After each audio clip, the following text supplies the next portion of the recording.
నమస్కారం మిత్రులారా, ఈరోజు మన మహాభారతంలోని అత్యంత ఆకర్షణీయమైన పాత్రల్లో ఒకరైన కర్ణ జీవితంలోకి ప్రవేశిద్దాం.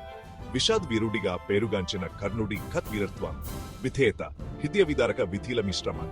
కర్ణుడు పాండుని వివాహానికి ముందు కుంతికి జన్మించిన కుమారుడు. వివాహేతర సంబంధం వల్ల పుట్టిన బిడ్డ అనే మచ్ కారణంగా కుంతి శిశువు కర్ణను ఒక బుట్టలో నదిలో వదిలివేసింది. అతన్ని రర్సారపి అయిన అధిరన్నుడు అతని భార్య రాత్ కనుగొని పెంచారు. అందుకే కర్ణు తరచుగా రాధేయుడు అని పిలుస్తారు. కర్పెరిగి పెద్దవాడుతో ఒక యోధుడు కావాలని దృఢంగా నిశ్చయించుకున్నాడు. అతనికి అసాధారణమైన నైపుణ్యాలు ఉన్నప్పటికీ రస్సారపి కుమారుడనే కారణంతో అతను నిరంతరం అవమానాలకు గురయ్యాడు. కాని ఇతెల్లా అతనిని నిరుత్సాహపరచలేదు. అతని ధైర్యం ఖఖర యువరాజు దుర్యోధనుడి దృష్టిని ఆకర్షించింది. దుర్యోధనుడు అతన్ని అంగరాజుగా చేసి అతని పక్కన నిలబడి గతమైన స్నేహబంధాన్ని ఏర్పరుచుకున్నాడు. దుర్యోధనుడి పట్ల కర్ణ విధేయతకు హద్దులు లేవు. కురుక్షేత్ర యుద్ధంలో తనకు అచంచలమున మద్దతు ఇస్తానని ప్రతిజ్ఞ చేశాడు.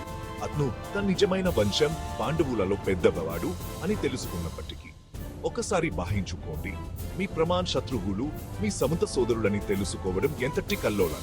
కర్ణుడి జీవితం అనేక సవాళ్లు, శాపాలతో నిండి ఉంది.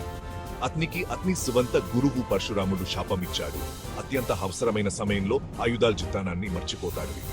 మరొక బ్రాహ్మణుడిచ్చిన శాపం ప్రకారం అతని రౌం చక్రం భూమిలోకి కుంగిపోయి అతని పతనానికి దారితీస్తుంది.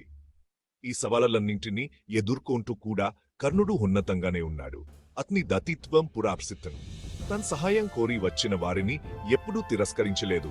తన్ని అజేయుడిగా చేసే దవిక కవచం, కుండలాలను సైతం ఇచ్చివేశాడు. కర్ణుడి మరణం అతని జీవితంలాగే విషాదప్రీతం. కురుక్షేత్ర యుద్ధ భూమిలో తన రౌం చక్రం కుంగిపోయి అతను తన సముద్ర సోదరుడు అర్జునుడి చేతిలో కృష్ణుని మార్గదర్శకత్వంలో మరణించాడు.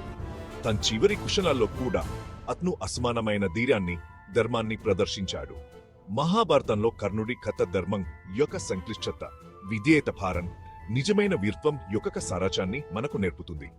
అతని జీవితం బొక్చేదు నిజాన్ని గుర్తు చేస్తుంది. కొన్నిసార్లు అత్యంతమైన ఆత్మలు కూడా కఠినమైన వీధులను ఎదుర్కోవలసి ఉంటుంది. ఈ రోజుకి ఇంతే మిత్రులారా. మీకు కర్ణుడి కథ నాకు అంతే ఆసక్తికరంగా అనిపించి ఉంటే లైక్ బటన్ నొక్కండి మరియు మీ అభిప్రాయాలను క్రింద వ్యాఖ్యలలో పంచుకోండి. తదుపరిసారి వరకు